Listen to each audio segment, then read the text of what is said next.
हरिओम. आज रविवार 4 जानेवारी 2026. सद्गुरू ब्रह्मचैतन्य गोंदवलेकर महाराज आज आता आपल्याला सांगणार आहेत की नाम कसं घ्यावं. आता नाम कसं घेऊ हे विचारणं म्हणजे पेढा कसा खाऊ असं विचारण्यासारखं आहे. पेढा कोणत्याही बाजूने खाल्ला तरी गोडच लागतो. तसं नाम कसंही घेतलं तरी ते आपलं काम करतच.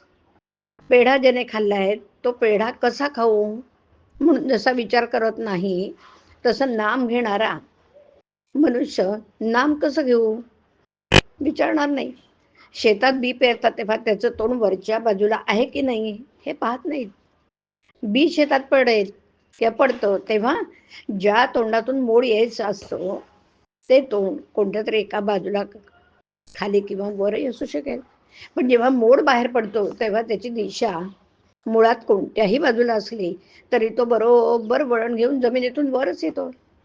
तसं नाम कसंही घेतलं तरी घेणाऱ्याची ते योग्य दिशेने प्रगती करून त्याला योग्य मार्गावर आणून नक्की सोडणार. म्हणून कसंही करून नाम घ्यावं.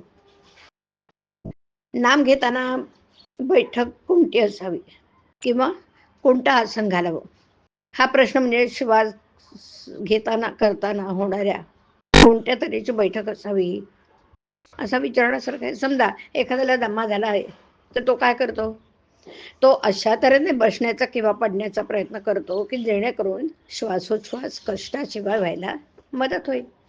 म्हणजे श्वासोच्छ्वास सुलभ रीतीने कसा चालेल हे त्याचं ध्येय असतं. मग त्याकरता देहाची बैठक कशीही ठेवावी लागली तरी चालते ना. श्वासोच्छ्वास बिना कष्ट चालू ठेवणं हे जसं त्याचं ध्येय असतं, तसं नाम अखंड कसं चालेल हे आपलं ध्येय ठेवावं आणि त्याला मदत होईल, व्यत्यय येणार नाही. अशा तऱ्हेची कोणतीही बैठक असली तरी चालेल. बैठकीला फार महत्व देऊ नये. समजा आपण पद्मासन घालून नामस्मरणाला बसलो आणि काही वेळाने पाठीला कळ लागली तर आपलं लक्ष नामापेक्षा देहाकडेच लागेल. म्हणजे नाम घेता घेता देहाचा विसर पडायच्या ऐवजी देहाची स्मृतीच वाढेल की नाही. म्हणून नामस्मरणात खंड न व्हावा हे ध्येय ठेवून त्याला अनुकूल अशी ज्याच्या त्याच्या प्रकृती धर्माप्रमाणे कोणतीही बैठक ठेवावी. भगवंताच्या नामाला शरीराचं कसलंही बंधन नाही. हेच तर नामाचं महात्म्य आहे. मनुष्याच्या कोणत्याही अवस्थेमध्ये भगवंताचं स्मरण सहज ठेवता येण्याचे एकच साधन आहे आणि ते म्हणजे त्याचं नाम.